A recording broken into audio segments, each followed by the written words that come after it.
दोस्तों, कहानी की शुरुआत होती है सिम्बा से, जो जंगल का राजा है। सारे जानवर एक साथ इकट्ठा होते हैं ताकि वे सिम्बा का पैगाम सुन सकें, क्योंकि कुछ ही वक्त में एक बड़ी सी तूफान आने वाली है, जिसकी वजह से सिम्बा की बेटी कियारा, जो काफी डरी होती है तूफान के आने से, तो टाइमोन और पुम्बा उसे तसल्ली देते हैं, लेकिन फिर भी कियारा काफी डरी हुई लगती है। इस बात से यह साफ है कि पिछली मूवी में जो सिम्बा ने अपने भाई स्कार को हराया था, उसके बाद उसका और नाला का एक बच्चा हुआ था, जो कियारा ही है। तभी वहाँ पर रफीकी आ जाती है, जो एक दानिशमंद बंदर है और वो हमेशा से अकेले एक ही पेड़ पर रह रहे हैं। जब वह देखता है कि छोटी शेरनी डर रही है, तो वह उसे तसल्ली देता है, यह कहकर कि जब सिम्बा और उसके पिता मुफासा तुम्हारी उम्र के थे, तो उन्होंने अपने डर को जीतकर बहादुर शेरों का रंग अपनाया था। यह साबित करने के लिए रफीकी कियारा के दादा मुफासा की कहानी सुनाता है, कैसे उसने बचपन से बड़ा होकर जंगल का राजा बना था। कई साल पहले जब जमीन पूरी तरह से बंजर थी और खाने के लिए कुछ नहीं बचा था, तो मुफासा और उसके माँ बाप मालेले नाम का एक जगह पे जाने का प्लान बनाते थे, जो सिर्फ कहानियों में जाना जाता था। इसके बावजूद वे एक नया घर ढूंढना चाहते थे और अपने बेटे को एक बेहतर जिंदगी देना चाहते थे, क्योंकि जिस जमीन पर वे अब रहते थे, वहाँ बंजर की वजह से सारे जानवर परेशान थे। खुशकिस्मती से अचानक बारिश शुरू हो जाती है और तमाम जानवर इस खुशी में शामिल हो जाते हैं। सभी जानवर एक डैम के पास जाते हैं, उसमें मुफासा भी शामिल होता है, लेकिन बारिश इतनी ज्यादा हो जाती है कि डैम पानी से भरने लगता है। बाकी सारे जानवर भी डैम से निकलकर भागने लगते हैं। मुफासा भी, जो डैम के बीच में खड़ा था, जब वह भागता है तो मजबूत लहरें उसे दूर करने लगती हैं। तब उसका बाप मियो डैम में कूदकर उसे बचाने लगता है और वह मुफासा तक पहुंचकर उसे डैम के पत्थरों की तरफ फेंक देता है, जहां उसकी मां पहले ही उसे बचाने के लिए पहुंच चुकी थी। मगर पानी इतने तेज होते हैं कि वह एक हाथी को भी खींच लेता है, जो सीधे डैम से टकरा जाता है और डैम की टूट जाने से मुफासा समंदर में गिर जाता है और पानी उसे दूसरी तरफ खींच कर ले जाता है। काफी समय बाद जब वह समंदर के ऊपर तैर कर आता है, तो उसे अपने माँ बाप नजर नहीं आते और एक पेड़ के टुकड़े के सहारे से किसी और इलाके तक पहुंच जाता है, जहां उसे टाका मिलता है। वह उसे वार्न करता है कि यह जगह काफी खतरनाक है, क्योंकि पानी में क्रोकोडाइल काफी ज्यादा है। लेकिन मुफासा को उसकी बात पर थोड़ा भी भरोसा नहीं होता। लेकिन जब वह पीछे देखता है तो उसे असल में क्रोकोडाइल नजर आते हैं, तो वह अपनी पूरी कोशिश करता है सूखी जमीन तक पहुंचने की, लेकिन वह ऊपर चढ़ नहीं पाता। तो वह टाका से मदद मांगने लगता है, मगर टाका भी उसकी तरह एक छोटा सा शेर है, तो वह खींच नहीं पाता और क्रोकोडाइल भी काफी नजदीक आने लगते हैं। तभी वहां पर टाका की माँ ऐश आती है, जिसके डर से क्रोकोडाइल वहां से भाग जाते हैं। फिर ऐश अपने बेटे को डांटती है कि उसे अकेले यहाँ नहीं आना चाहिए था। तब टाका कहता है, मैं सिर्फ पानी पीने आया था, लेकिन मुझे पानी के अंदर मुफासा मिला, क्या हम इसे अपने घर ले जा सकते हैं? तब उसकी माँ मना करती है कि तुम्हें पता है कि किंग ओबासी किसी आवारा को अपने घर में शामिल नहीं करता। तब मुफासा कहता है, मैं कोई आवारा नहीं हूँ, मैं अपनी माँ बाप से एक बार की वजह से बिछड़ गया हूँ। मुफासा की बातें सुनकर ऐश के दिल में रहमदिली आती है और वह अपने साथ मुफासा को ले जाती है। जब वो घर पहुंचते हैं तो राजा मुफासा के आने से बिल्कुल खुश नहीं होता और उसे खा जाने की धमकी देता है। मगर राजा का बेटा टाका अपने पिता से मुफासा को यहाँ रहने के लिए कहता है। फिर भी राजा इस बात से राजी नहीं होता, क्योंकि उसका मानना है कि एक दिन आवारा शेर ही उसकी फैमिली को खतरे में डाल देगा। तब ऐश, जो उस जगह की शहजादी है, राजा के सामने खड़ी हो जाती है और एक डील का तजवीज करती है। वह कहती है कि टाका और मुफासा को सफेद दरख्त तक रेस करनी होगी और वापस आना होगा। अगर टाका पहले पहुंचता है तो मुफासा को फिर यहाँ से जाना होगा, लेकिन अगर मुफासा जीत जाता है तो उसे किंगडम में कबूल किया जाएगा और लायोनेसिस के साथ बड़ा किया जाएगा। ओबासी अपने बेटे को, जो कि रॉयल खून रखता है, जीतने की पूरी उम्मीद रखता है। दोनों के बीच रेस शुरू होती है, लेकिन ओबासी शुरुआत में ही मुफासा को गिरा देता है, जिसकी वजह से टाका पहले निकल पड़ता है। मुफासा अपनी पूरी कोशिश करता है टाका से पहले पहुंचने की और आखिरकार वह जल्दी ही चट्टानों की ऊपर से उस दरख्त तक पहुंच जाता है। लेकिन जैसे ही वह झील की तरफ वापस कूदने वाला होता है, वह अपना बैलेंस खो देता है, जिसकी वजह से टाका फिर से आगे निकल पड़ता है। फिर भी मुफासा हारने का नाम नहीं लेता और दौड़ना शुरू करता है। उसकी यह कोशिश थी कि वह रेस जीत जाए, लेकिन जब वह नजदीक पहुंचते हैं तो मुफासा रेस हारने वाला होता है। तब टाका अपने नए दोस्त से कन्फेस करता है कि उसे हमेशा एक भाई चाहिए था और उसकी जिंदगी बचाने के लिए वह उसे जीतने देता है। यह नतीजा ओबासी को बहुत गुस्सा कर देता है कि उसका बेटा और भविष्य का राजा एक आवारा के हाथ हार गया। तब ऐश राजा को याद दिलाती है कि तुमने डील की थी कि अगर मुफासा जीत जाएगा तो वह यहीं पर रहेगा। यह सुनकर ओबासी शांत हो जाता है और दोनों फिर नन्हे शेरों के एडवेंचर्स पर निकल जाते हैं, जहां वे बाकी जानवरों के बीच काफी मजे करते हैं। कई साल बीत जाते हैं जब मुफासा और ताका बड़े शेर बन जाते हैं और उनके बीच काफी गहरा भाई जैसा एक रिश्ता बन जाता है। मगर फिर भी ओबासी को उनके बीच का रिश्ता परेशान करता है और वह मुफासा को बाकी लायंस के साथ रहने के लिए भेजता है और ताका को बुलाता है ताकि उसे सिखा सके कि असली राजा को कैसे बिहेव करना चाहिए। वह अपने बेटे को धमकी भी देता है कि एक दिन उसका आवारा भाई उसे धोखा दे देगा और पूरा किंगडम जबरदस्ती ले लेगा। ताका अपने बाप के बातों पर जरा भी यकीन नहीं करता है। अगले दिन जब मुफासा और ऐश जंगल में शिकार कर रहे होते हैं, ताका फैसला करता है कि वह उन्हें छुप कर देखेगा, लेकिन तभी वहां पर सफेद शेर भी आ जाते हैं और उन पर हमला करते हैं। ऐश मुफासा को कहती हैं कि यहाँ से भाग जाओ, मगर मुफासा नहीं भागता और ऐश को बचाने के लिए लड़ता है। इस बीच ताका डर से वहां से भाग जाता है, मगर मुफासा उन शेरों के साथ अच्छी खासी लड़ाई करता है। फिर भी सफेद शेर काफी ताकतवर होते हैं। जब एक शेर ऐश को जमीन पर गिराकर मारने वाला होता है, तब मुफासा गुस्से में उस शेर को जोर से धक्का देता है, जिससे सफेद शेर पेड़ के एक तरफ टकराकर वहीं पर मर जाता है और दूसरा शेर डर से वहां से भाग जाता है। उसके बाद ऐश और मुफासा दोनों अपने घर वापस आते हैं। जब ओबासी उन्हें जख्मी देखकर परेशान होता है, तो ऐश उन्हें पूरी स्थिति के बारे में बताती है। इससे ओबासी पूरा वाकया सुनकर मुफासा का शुक्रिया अदा करता है, मगर मुफासा को अब भी यकीन है कि वे फिर से हमला करने जरूर आएंगे। तब ओबासी अपने समूह के एक सदस्य को जासूसी करने के लिए भेज देता है। दूसरी तरफ भागा हुआ सफेद शेर अपने हिडआउट वापस आता है और सारी बातें गैंग के लीडर किरोस को बताता है। वह बताता है कि एक युवा शेर ने उनके बेटे को मार दिया, जिससे किरोस उस शेर पर गुस्सा हो जाता है और अपने लायनेसेस को आदेश देता है कि वह जिंदा बचे हुए शेर को मार डाले। इस बीच ओबासी ने जिस शेर को जासूसी करने के लिए भेजा था, वह यह सारी स्थिति देख रहा होता है और जल्दी से ये सारी बातें ओबासी को बताने के लिए निकल जाता है। इस दौरान ओबासी को यह बात मालूम पड़ती है कि असल में ताका जंग से डर के भाग गया था। ताका इस सच्चाई को सबको बताने का फैसला करता है, मगर उसका वालिद उसे मना करता है, क्योंकि उस डर के कारण उसका भविष्य का राजा बनने का पद खतरे में पड़ सकता है। उनकी बातें चल ही रही होती हैं, तभी वहां पर वह शेर पहुंच जाता है और वह सारी बातें ओबासी को बताता है कि वे काफी बड़ी तादाद में हैं और हमारी तरफ बढ़ रहे हैं। यह सब सुनकर ओबासी ताका को आदेश देता है कि वह मुफासा के साथ यहाँ से भाग जाए, जबकि वह और ऐश सफेद शेर को रोकने के लिए रुकते हैं। अगले दिन सुबह ऐश अपने बच्चों से अलविदा कहती है और मुफासा को यह कहती है कि उसे अब अपने माँ बाप के सपने को पूरा करना होगा और मलेले किंगडम को ढूंढना होगा। वह दोनों को यहाँ से भाग जाने के लिए कहती है। मुफासा अपने भाई के साथ वहाँ से भाग जाता है। कुछ घंटों बाद किरोस और उसकी गैंग वहाँ पहुँच जाते हैं, जिससे ग्रेट व्हाइट लायन जल्दी ही अपनी स्किल्स और ताकत के साथ ओबासी से ज्यादा बेहतर साबित होता है। किरोस ओबासी और ऐश को मार देता है और फिर दोनों भाइयों की तलाश में निकल पड़ता है। मुफासा और ताका अपनी जिंदगी बचाने के लिए भाग रहे होते हैं और जंगल को क्रॉस करके झील तक पहुंच जाते हैं। ताका उन्हें पानी के पार भाग जाने के लिए कहता है, लेकिन मुफासा ने अपनी बचपन की दर्दनाक यादें नहीं भुलाई होती और वह पानी में डूबने के डर से वापस मुड़ने का फैसला करता है। दोनों भाई आपस में झगड़ते हैं और इससे किरोस और उसकी लायनेसेस को उनके पास पहुंचने का वक्त मिल जाता है। मुफासा फिर व्हाइट लायन के सामने खड़ा हो जाता है और उससे कहता है कि वह उसके भाई को अकेला छोड़ दे, क्योंकि उसके बेटे को मारने में ताका का कोई हाथ नहीं है। उसका जिम्मेदार सिर्फ वह खुद है। फिर भी किरोस का बदला लेने का जुनून तभी पूरा होगा जब दोनों भाई मार दिए जाएं और वह उन पर हमला करने के लिए अपनी लायंस को आदेश देता है। मुफासा और ताका फिर से उनसे वहां से भागने लगते हैं, लेकिन वे एक ऐसी जगह पर जा पहुंचते हैं जहां उन्हें आगे जाने के लिए कोई रास्ता नहीं मिलता, क्योंकि आगे उन्हें झरने में कूदना होगा। तब मुफासा फैसला करता है कि वह किरोस का सामना करेगा, लेकिन उसका हौसला इतना मजबूत नहीं होता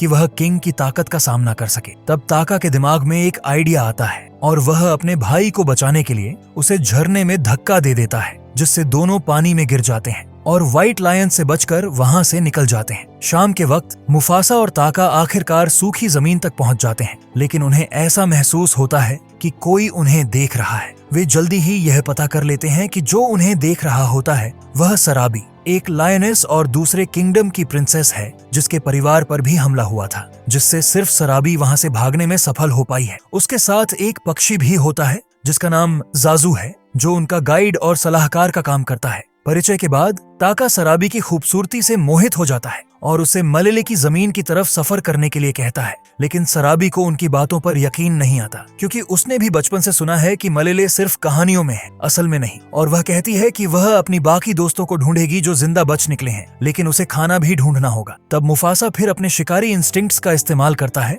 और एक बड़े दरख्त के ऊपर बंदरों की आवाज सुनता है जो उनके खाने के लिए काम आ सकते हैं। दरख्त के ऊपर काफी ज्यादा बंदर होते हैं, जिनमें हम रफीकी को भी देखते हैं, जो अपने अजीब रवैये की वजह से अपनी कबील से निकाल दिए गए हैं। लेकिन वह कहता है कि वह इसलिए जा रहा है ताकि अपने खोए हुए भाई को ढूंढ सके। जैसे ही वह दरख्त से नीचे उतरता है और खुली जमीन पर चलने लगता है, तभी मुफासा उस पर हमला करने लगता है। लेकिन रफीकी जरा भी नहीं डरता और वह चलता रहता है। जब ताका और सराबी भी उसके रास्ते में आते हैं तो वह किसी भी डर का इजहार नहीं करता और कहता है कि वह मलेले की तरफ जा रहा है। यह सुनकर मुफासा उससे पूछता है कि उसे कैसे पता है, और रफीकी कहता है कि उसने अपने सपनों में देखा है कि उसका भाई वहां रहता है। फिर वह कहता है कि अगर लायंस उसे नहीं खाएंगे तो वह उन्हें मलेले तक ले जाएगा। ताका को उसकी बातों पर जरा भी यकीन नहीं आता और वह उस पर हमला करने की कोशिश करता है, लेकिन मुफासा उसे रोकता है और फिर ग्रुप उसकी बात मानकर उसके पीछे पीछे मलेले की तरफ चल पड़ते हैं। काफी समय चलकर शाम को वे एक जगह पर रुक जाते हैं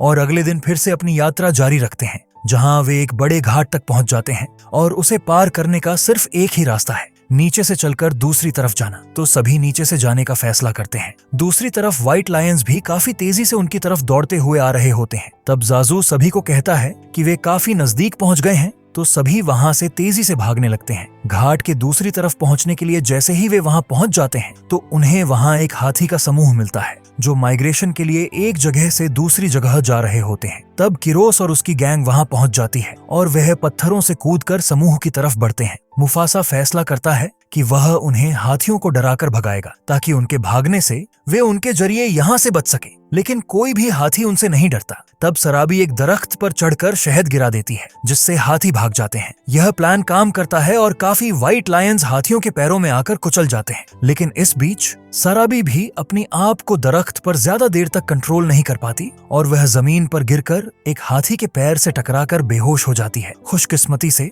मुफासा सराबी को खतरे में देख लेता है और उसे बचाने के लिए दौड़ता है। वह उसे जमीन के एक सुराख तक खींच कर ले जाता है, जहां वह सुरक्षित हो जाती है और हाथियों के भागने से घाट के स्तंभ टूट जाते हैं, जिससे किरोस के बाकी समूह को वापस दूसरी तरफ जाना पड़ता है। खुशकिस्मती से समूह के किसी भी सदस्य को ज्यादा चोट नहीं आती, जिनमें राफिकी भी शामिल है, जो एक दरख्त पर संतुलन बनाए रखकर बच जाता है। लेकिन कुछ ही सेकंड्स में वह लकड़ी टूट जाती है और वह सीधे जमीन पर गिर जाता है। उठकर राफिकी देखता है कि जो लकड़ी टूटी थी वह एक स्टाफ की तरह दिखती है और वह इसे सफर पर ले जाने का फैसला करता है। फिर वह सराबी के पास जाता है और अपनी जादू से उसे होश में वापस लाने में मदद करता है। जब सराबी होश में आती है तो वह पूछती है कि उसे किसने बचाया, और मुफासा तुरंत कहता है कि यह ताका था, क्योंकि उसे अपने भाई के सराबी के लिए जज्बात का पता था। ताका अपना क्रेडिट ले लेता है और अपने भाई का शुक्रिया अदा करता है, लेकिन सराबी को शक होता है कि असल में क्या हुआ था। समूह फिर अपना सफर मलेले की तरफ जारी रखता है और एक बर्फ से ढकी पर्वतीय क्षेत्र में पहुंच जाता है। किरोस के समूह को उनका पीछा करने से रोकने के लिए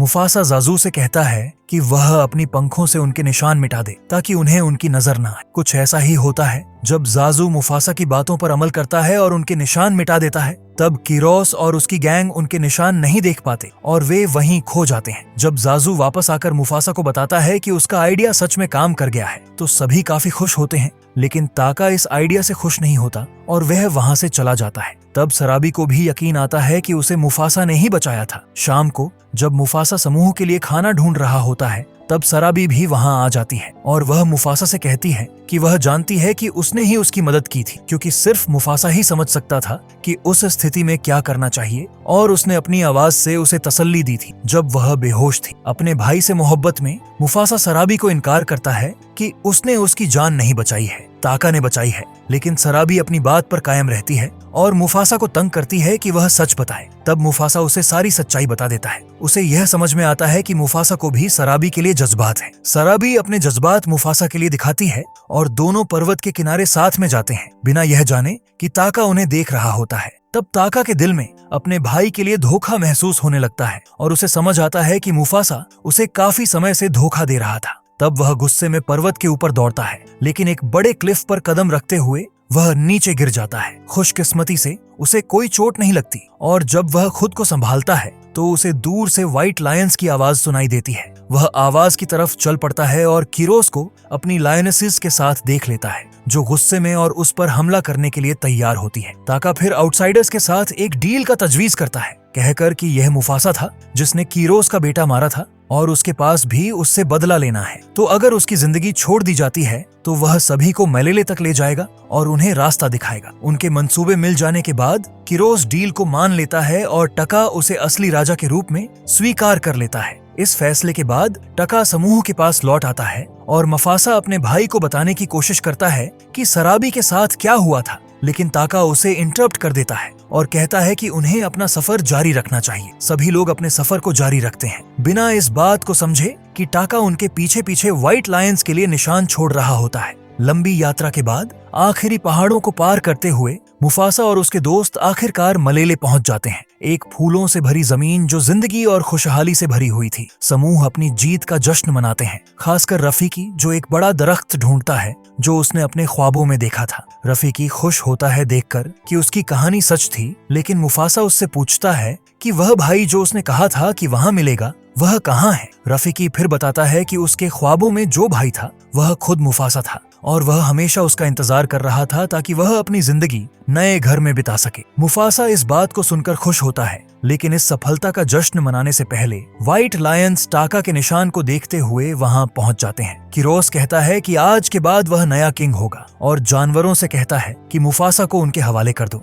मुफासा फिर सराबी से कहता है कि वह सबको जंग के लिए बुला ले और सराबी वहां मौजूद बाकी शेरनियों से मदद मांगने के लिए जाती है ताकि वे कीरोस के समूह को हरा सकें। इसके बाद मुफासा कीरोस का मुकाबला करने के लिए पहाड़ के ऊपर चढ़ जाता है, जहां उसे चारों तरफ से घेर लिया जाता है। तब कीरोस मुफासा को सारी सच्चाई बता देता है कि कैसे ताका ने अपने ही भाई को धोखा दिया है। मुफासा इस बात पर यकीन नहीं करता, लेकिन ताका जो नफरत से भरा होता है उसे इल्जाम लगाता है कि उसने सब कुछ ले लिया जो उसका हक था, उसका किंगडम, सराबी और उसके माँ बाप का प्यार। अब वह उसे उसकी सारी गलतियों की सजा देना चाहता है कीरोस के हाथ। कीरोस मुफासा पर हमला करता है ताकि अपने बेटे के खोने का बदला ले सके, लेकिन मुफासा एक शक्तिशाली शेर नहीं है तो वह पहाड़ के दूसरी तरफ भाग जाता है। कीरोस उसका पीछा करता है और उस पर कूदता है, लेकिन मुफासा अपने दुश्मन को दूसरी तरफ धकेल देता है, जिससे वह गहरे गड्ढे में गिरकर पानी में गिर जाता है। मुफासा फिर इस मौके का फायदा उठाता है और सभी जानवरों को बुलाता है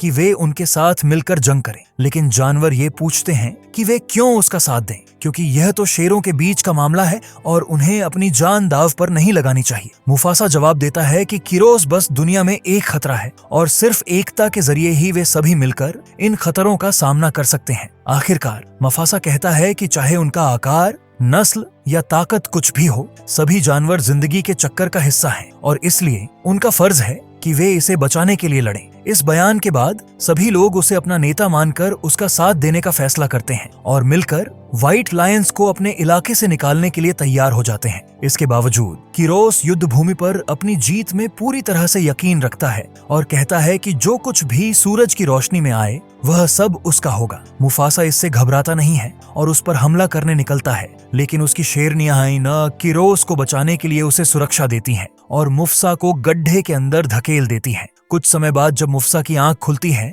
तो वह जल्दी से उठकर गुफा से बाहर निकलने की कोशिश करता है, मगर तभी एक अचानक हमले में कीरोस मुफासा पर कूदता है और उसे जमीन पर गिरा देता है। शेर अपने आप को संभालकर जवाब देता है और एक शिद्दत भरी जंग शुरू हो जाती है, लेकिन व्हाइट लायन इतना शक्तिशाली साबित होता है कि मुफासा अकेला उसका सामना नहीं कर सकता। यह मुकाबला जारी रहता है और गुफा की गहराइयों से टाका नजर आता है जो अपने भाई को कीरोस के हाथों मारते हुए देख रहा होता है। इस वक्त मुफासा के साथ गुजरे अपने खुशगवार पलों की यादें उसे दुख देती हैं और जब व्हाइट लायन अपने पंजे से फाइनल हमला करने वाला होता है, टाका आगे बढ़कर मुफासा को बचाता है। इसका नतीजा यह होता है कि टाका को सीधा उसके चेहरे पर मार मिलती है और उसके दाहिने आंख पर एक निशान आ जाता है। टाका अपने आप को संभालता है और कीरोस से कहता है कि वह मुफासा को जिंदा छोड़ दे, लेकिन कीरोस अपनी बदला लेने की भूख को छोड़कर दोनों भाइयों से लड़ने का फैसला करता है और जंग गुफा के अंदर जारी रहती है। राफिकी बाहर से जमीन की मदद मांगता है मुफासा की हिफाजत के लिए। उसी वक्त मलेले में एक शिद्दत से जमीन हिलने का वाकया होता है और यह भूकंप गुफा को चूर चूर कर देता है। जिससे एक बड़ा पत्थर गिरता है जो भविष्य में प्राइड रॉक के नाम से जाना जाएगा। गुफा का हिस्सा गिर जाता है और कीरोस और मुफासा पानी के अंदर गिर जाते हैं, मगर खुशकिस्मती से ताका गिरने से बच जाता है। वह दोनों पानी के नीचे लड़ाई जारी रखते हैं। इस वक्त मुफासा अपनी माँ के मशवरे को याद करता है और अपनी इंस्टिंक्ट्स का इस्तेमाल करके अपने आसपास का जायजा लेता है। उसे पता चलता है कि एक बड़ा पत्थर पानी में गिरने वाला है और जब कीरोस उस पर हमला करने आता है, मुफासा उसे धकेल कर पत्थर की तरफ भेजता है, जिससे बड़ा पत्थर कीरोस के ऊपर गिर जाता है और मुफासा सुरक्षित रहता है। लड़ाई में सफलता पाने के बाद मुफासा पानी से ऊपर तैरता है, जहां ताका उसका इंतजार कर रहा होता है। शेर कमजोर होना शुरू हो जाता है क्योंकि उसे हवा की कमी हो रही होती है, लेकिन उसका भाई अपने पंजों से उसे पकड़कर पानी से बाहर निकालता है। जल्दी ही सराबी भी उनकी मदद करने आती है, लेकिन ताका उसे छोड़कर वहां से चला जाता है। सराबी फिर मुफासा को मलेले के जानवरों से मिलाने ले जाती है, जो उसे सलाम करते हैं और उसे अपना नया किंग मान लेते हैं। मुफासा यह टाइटल मानकर नहीं देता क्योंकि उसका खून शहजादी नहीं है, लेकिन रफीकी उसे बताता है कि यह उसकी असलियत नहीं है, बल्कि उसके काम हैं जो उसे इस इज्जत का लायक बनाते हैं। इसलिए मुफासा मलेले का किंग बनने का फैसला करता है, लेकिन यह उसका सिर्फ एक कामयाबी नहीं होती। अपने किंगडम में मुफासा को अपनी असली माँ एआईए की महक महसूस होती है। वह जल्दी से उसे ढूंढता है और मुफासा अपनी माँ से मिलकर काफी खुश होता है, जो इतनी देर बाद उससे मिली है। इस मुलाकात के बाद अब मुफासा का वक्त आता है कि वह ताका से सामना करे, जो उससे माफी मांगता है और मलेले में रहने का हक मांगता है। मुफासा उसे अपने किंगडम में रहने का मौका देता है, लेकिन उसके धोखा देने की वजह से वह अपने भाई का नाम दोबारा नहीं पुकार सकता। फिर ताका नया नाम स्कार अपनाने का फैसला करता है, जो उसके छाती पर लगे हुए निशान को याद दिलाता है। आखिरकार दोनों भाई अलग हो जाते हैं और अब मुफासा अपनी माँ एआईए और सराबी के साथ मलेले को लीड करने के लिए तैयार होता है, अपना मशहूर मुकाम न्यू लायन किंग बनकर। वक्त के साथ कियारा अपने दादा की कहानी जानकर खुश होती है, लेकिन उसे दुख होता है कि वह कभी अपने दादा से नहीं मिल पाई। लेकिन राफिकी उसे बताता है कि अगर वह कभी अपने दादा को ढूंढना चाहे तो उसे बस तारीख की तरफ देखना होगा, क्योंकि वह हमेशा वहां होगा, उसे देख रहा हो। कियारा फिर प्राइड रॉक के ऊपर भागकर जाती है और अपने दादा को बुलाने के लिए जोर से घूंघती है। बादल वाली आसमान में मुफासा का चेहरा दिखाई देता है और वह जवाब में गरजता है, लेकिन जल्द ही वह गायब हो जाता है। साथ ही फिर आसमान से बादल खत्म होने लगते हैं और हर तरफ रोशनी आ जाती है। तब कियारा अपने माँ बाप को दूर से देखती है और दौड़कर उनके पास चली जाती है, जहाँ उसे एक नई सरप्राइज मिलती है उसके छोटे भाई की। तब कियारा उसे कहती है, मैं तुम्हें एक कहानी सुनाऊंगी, मेरे भाई एक महाराजा की। और यहीं पर यह स्टोरी खत्म होती है। तो दोस्तों, आपको यह मूवी कैसी लगी नीचे कमेंट्स में अपनी राय जरूर दें, और अगर वीडियो पसंद आए तो लाइक और सब्सक्राइब करना न भूलें। मैं मिलता हूँ अगली वीडियो में, तब तक के लिए अपना ख्याल रखें। बाय।